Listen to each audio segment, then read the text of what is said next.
यजुर्वेदी पे उपस्थित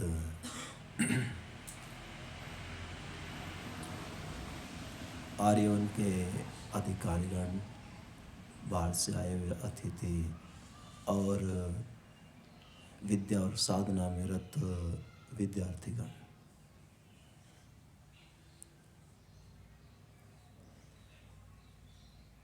हम सब जो जीवन व्यतीत कर रहे हैं उसे किसी प्रयोजन से व्यतीत कर रहे हैं। जीवन के प्रति हमारी कोई अपेक्षा होती है, जीवन से हम कुछ उपलब्धि चाहते हैं।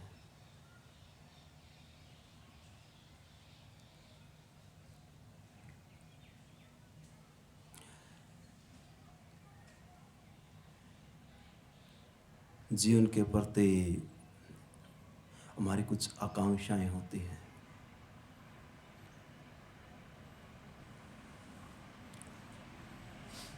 जिस उपलब्धि को हम चाहते हैं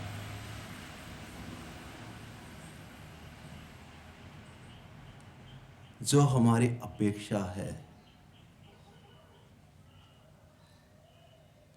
उसे हमें अच्छी प्रकार से समझ लेना चाहिए।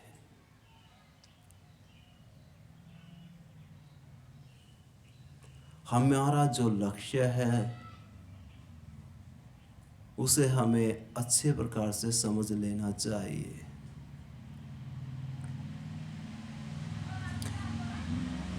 जो भी लक्ष्य हमने निर्धारित किया है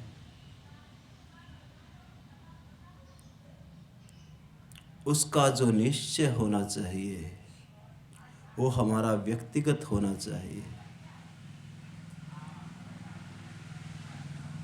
और विवेक पूर्वक होना चाहिए।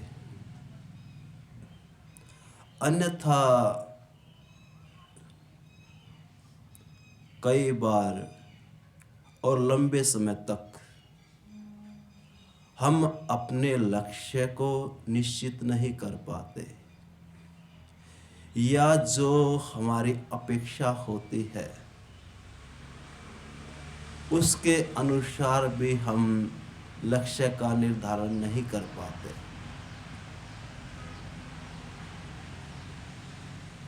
सर्वप्रथम हमारा कार्य लक्ष्य के प्रति सजग रहना चाहिए। हमारा लक्ष्य क्या है, हम क्या अपेक्षा जीवन से रख रहे हैं। कहीं ऐसा ना हो कि जो अपेक्षा हम चाहते हैं जीवन से वो हमें उपलब्ध ना हो।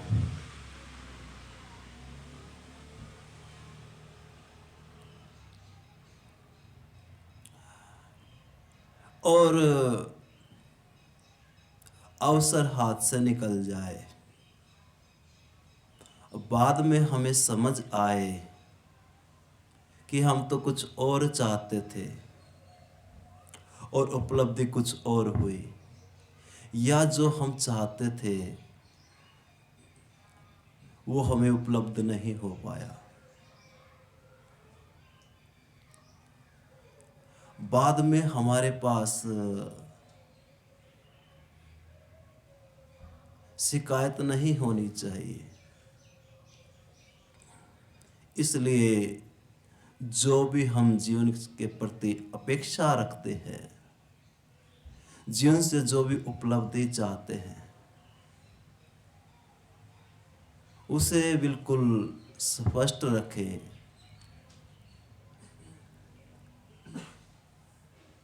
वह हमारा व्यक्तिगत निर्णय होना चाहिए।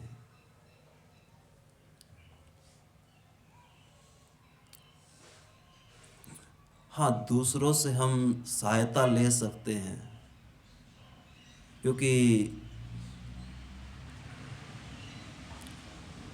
इस संसार में अपने आप से केवल अपने आप से भी हम कोई उपलब्धि नहीं कर सकते, क्योंकि जब इस संसार में हम आते हैं तो बिल्कुल अबोध होते हैं। हमें दूसरों के सहारे की आवश्यकता होती है।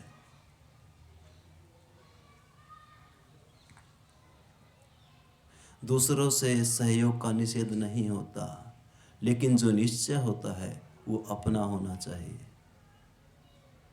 क्योंकि उपलब्धि भी हमारी अपनी ही होगी।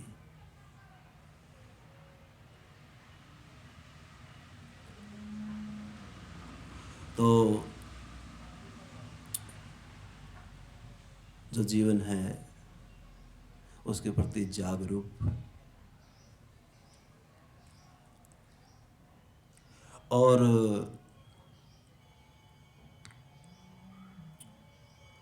कई बार तो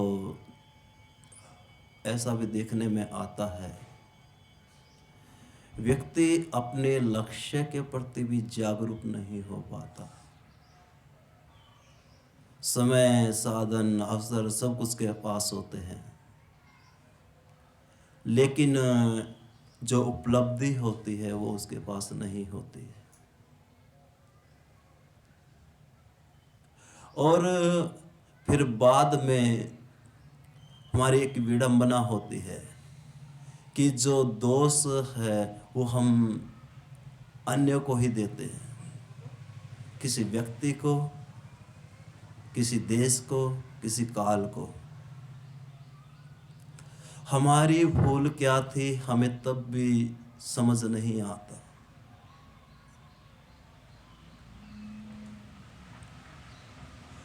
और जो हम चाहते हैं वो तो मिला नहीं, और विरुद्ध उपलब्धियां हमें मिलती चली जाती हैं।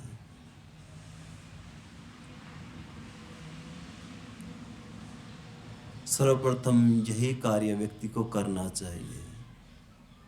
जो लक्ष्य, जो उपलब्धि हमें चाहिए उसके प्रति विचार करें, और अपना वो हमारा व्यक्तिगत निर्णय होना चाहिए। प्राय हम आवेश में आके या किसी अन्य व्यक्ति को आलंबन बना के चल देते हैं, हम अपना निश्चय नहीं कर पाते, और बाद में ये होता है कि हमें वो उपलब्धि नहीं होती। तो किसी प्रकार का आवेश नहीं होना चाहिए। किसी का लक्ष्य है, ठीक है, उसका लक्ष्य उसके लिए है, उसका निर्णय उसके लिए है, वो हमारे लिए कारगर तब तक सिद्ध नहीं हो सकता जब तक हमारा अपना निश्चय नहीं होगा। दूसरे से हमें सहयोग मिल सकता है, सहायता मिल सकती है, लेकिन जो असली उपलब्धि होगी वो हमारे संकल्प से होगी। अगर हमारा अपना संकल्प दृढ़ नहीं है, या हम जो उपलब्धि चाह रहे हैं उसके प्रति हमारा अपना विवेक नहीं है, तो कहीं ना कहीं हम हानि को उपलब्ध होंगे। क्योंकि प्राय हर क्षेत्र में देखा जाता है, व्यक्ति कोई लक्ष्य बनाता है और कुछ समय उस पर चल भी पाता है, और कुछ समय के बाद उसका जो उत्साह होता है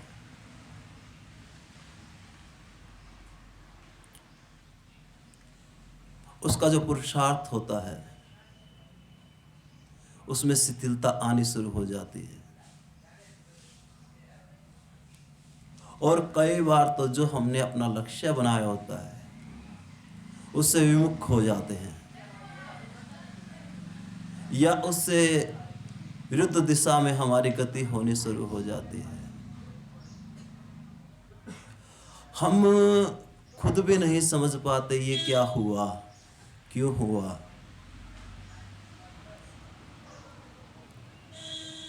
हम किस लक्ष्य को लेकर चले थे और लक्ष्य से विरुद्ध कैसे हो गए, लक्ष्य से विमुख कैसे हो गए। तो व्यक्ति इसे अच्छे प्रकार से स्पष्ट कर ले कि जो मैं लक्ष्य बना रहा हूँ वो मेरा अपना निर्णय होना चाहिए। दूसरों से सहयोग तो मिल सकता है लेकिन उपलब्धि नहीं मिलेगी। हमारी अपेक्षा उपलब्धि की भी दूसरों से ही हो जाती है। हमें जो भी उपलब्ध करना है वो दूसरे ही हमें दे दें। तो ये गलती ना करें। किसी भी क्षेत्र में आप जा सकते हैं।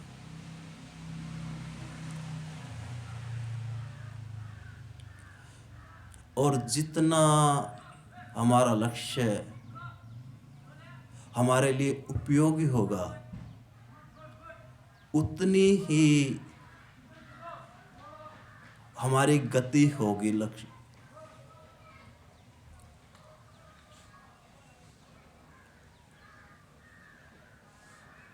जैसे जब हमें बहुत जोर की भूख लगी होती है तो हमें जो भी मिल जाता है उसी से ही हम अपने लक्ष्य को प्राप्त कर लेते हैं, अपनी क्षुधा की निवृत्ति कर लेते हैं। उस समय हमारे पास विकल्प नहीं होते।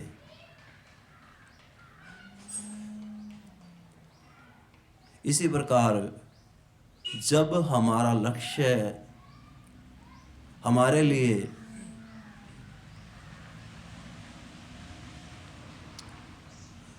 अति महत्वपूर्ण हो जाएगा तो जो भी साधन हमें उपलब्ध होंगे हम उसी से ही अपने लक्ष्य के प्रति पुरुषार्थशील हो जाएंगे। हर प्रकार की भ्रांति से दूर होकर चलना चाहिए। लक्ष्य हमारा अपना है, उपलब्धि हमारी अपनी है। और जो लक्ष्य हमने बनाया है उसका किसी पर एहसान तो नहीं कर रहे हैं। हम अपने लक्ष्य को हम किसी के ऊपर थोप तो नहीं रहे हैं।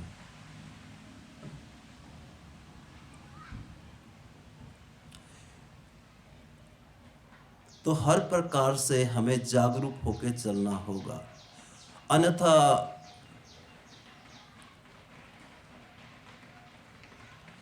जो उपलब्धि हमें होनी चाहिए वो नहीं होगी। देखते ही देखते सारे साधन, सारे अवसर सब हमसे चले जाएंगे, क्योंकि यहाँ कोई भी हमारे लिए ठहरने वाला नहीं है। इस भूल को बिल्कुल निकाल दे कि हमारे लिए कुछ रुकेगा, हमारे लिए कोई इंतजार करेगा। ये जीवन है, ये भी हमारे लिए बिल्कुल इंतजार नहीं करेगा।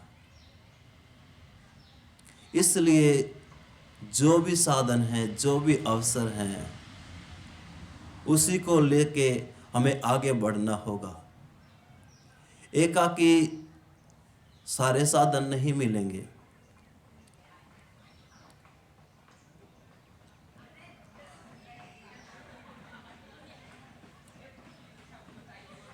तो बिल्कुल धैर्य से, स्थिरता से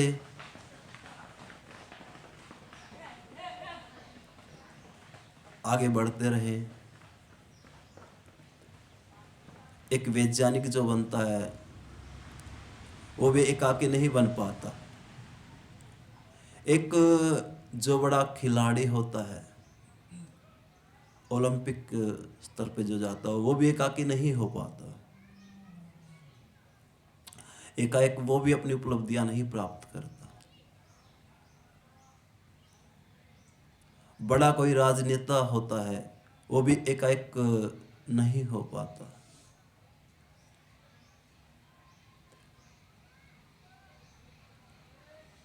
एक व्यापारी जो होता है वो भी एकाएक उपलब्धियां नहीं करता। जितने साधन, जैसा अवसर होता है, उसी को लेके वो आगे बढ़ते हैं। प्रारंभिक अवस्था में हमें उपलब्धियां कम रहेंगी। किसी भी क्षेत्र में हम जाएं, प्रारंभिक अवस्था में हमें उपलब्धियां कम रहेंगी। पुरुषार्थ की अपेक्षा अधिक दिखाई देगी। बिल्कुल ये चीज स्पष्ट हो जानी चाहिए। पुरुषार्थ की अपेक्षा अधिक दिखाई देगी और उपलब्धियां कम दिखाई देंगी। एक पढ़ने वाला जो विद्यार्थी होता है, प्रारंभिक अवस्था में उसके पास क्या उपलब्धि होती है? ए फॉर एप्पल, आ का अनार, यही तो होती है। और पुरुषार्थ कितना होता है? लेकिन वही विद्यार्थी जब आगे बढ़ जाता है तो उसकी उपलब्धि कितनी हो जाती है? तो हमें अपने लक्ष्य के प्रति बिल्कुल जागरूक, समझपूर्वक, विवेकपूर्वक चलना चाहिए। हमारी गलती यही होती है कि ना तो अपने विवेक से हम लक्ष्य का चयन कर पाते हैं, और ना जो समय अवसर हमारे पास होता है उसका सदुपयोग कर पाते हैं। इस संसार में जिसने भी उपलब्धियां प्राप्त की हैं, कोई भी हो, इन्हीं साधनों से की है। यही सब तो था और यही सब रहेगा। जो भी उपलब्धि करेगा इसी से ही करेगा। इससे अतिरिक्त किसी को कुछ मिलने वाला नहीं है। तो हमें भी जो उपलब्धि करनी है इसी के बीच रह के करनी है, क्योंकि हम प्रारंभिक अवस्था पे ध्यान नहीं दे पाते। हमारी प्रारंभिक आवश्यकता क्या है इस पे ध्यान नहीं दे पाते। हमारा जो सारा फोकस होता है वो अंतिम पे खड़ा होता है।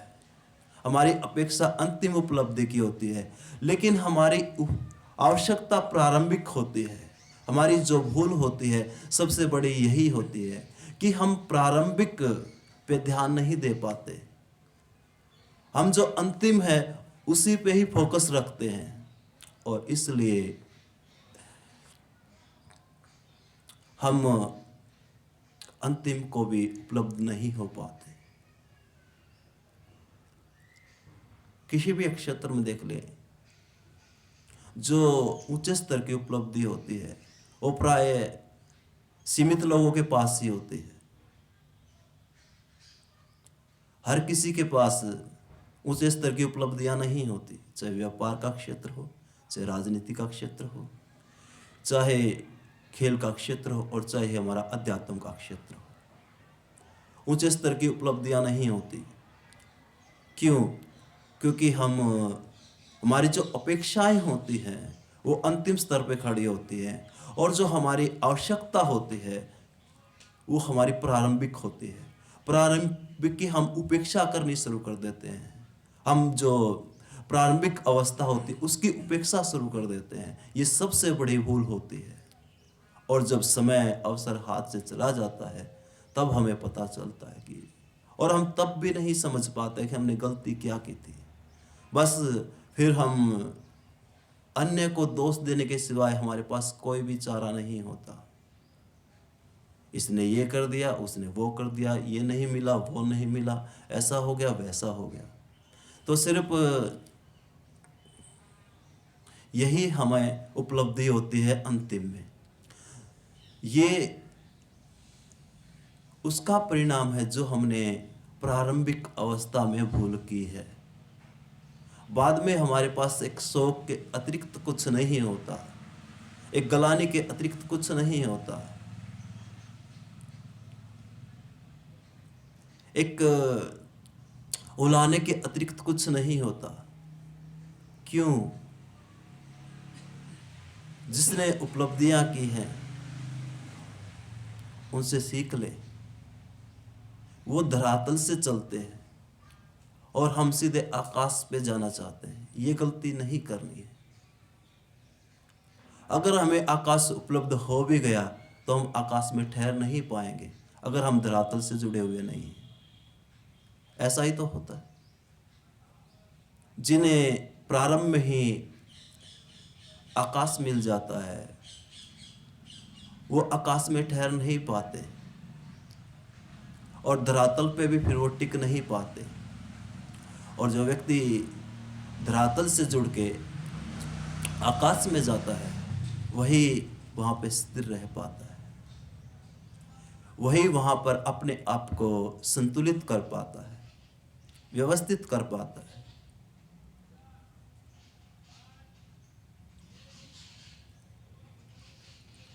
तो अपेक्षाएं तो होंगी, खैर मेरे से भी होंगी किसी विषय की, लेकिन मुझे जो उचित लगा, जो मुझसे भूले हुई है, मैं आपके लिए नहीं बोल रहा हूँ किसी के लिए, ये भूले मुझसे भी हुई है, तो मैं अपनी भूलों को ही स्मरण करता हूँ बैठ के, ताकि आगे और भूल ना हो, आगे और भूल ना हो। तो जो भी हमारा लक्ष्य है उस पे काम करें। हाँ, अब 5 मिनट है, कोई आपकी तरफ से पूछना चाहता तो पूछ सकता है।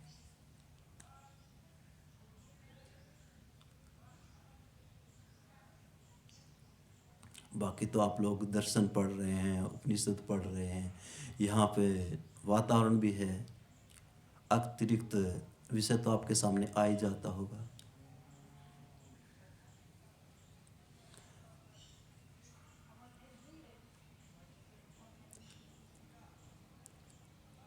तो आप चाहे अध्यात्म के मार्ग पे जा रहे हैं, चाहे अध्यापन के मार्ग पे जा रहे हैं या सेवा के क्षेत्र में जा रहे हैं, सबसे पहले अपना निश्चय करें और अपने लक्ष्य के प्रति स्थिर हो जाएं।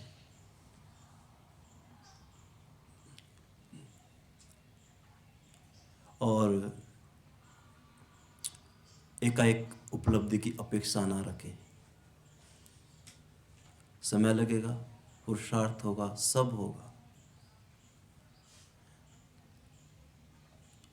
और किसी को दोष ना दें, किसी को उलाना नहीं देना है। अपने जो भूले हैं उन्हें स्वीकार करना है। गलतियां होंगी, कोई भी मनुष्य किसी भी मार्ग पे चलता है, ऐसा कभी नहीं होता कि उससे गलतियां ना हो। गलतियां होंगी, गलतियों से ये आगे गलतियों को स्वीकार करते हुए उन्हें आगे बढ़ना है। हमारी सबसे बड़ी विडंबना भी यही होती है कि हम अपनी भूलों को, अपनी गलतियों को स्वीकार भी नहीं कर पाते। तो आप सब जिस भी लक्ष्य को लेकर चले हैं वह आपका सफल हो, उसकी आपको उपलब्धि हो, मेरी शुभकामनाएं हैं। समय शायद 8 बजे तक ही रहता है। तो कोई व्यक्तिगत अगर अपेक्षा है तो उसके लिए मैं आज दोपहर भोजन तक रहूँगा, आगे मुझे जाना है। और निकट में ही मेरा 1-2 दिन के बाद ही मेरा जो अनुष्ठान है, जिस प्रयोजन से मैं आया हूँ, उसका मैं प्रारंभ कर दूँगा।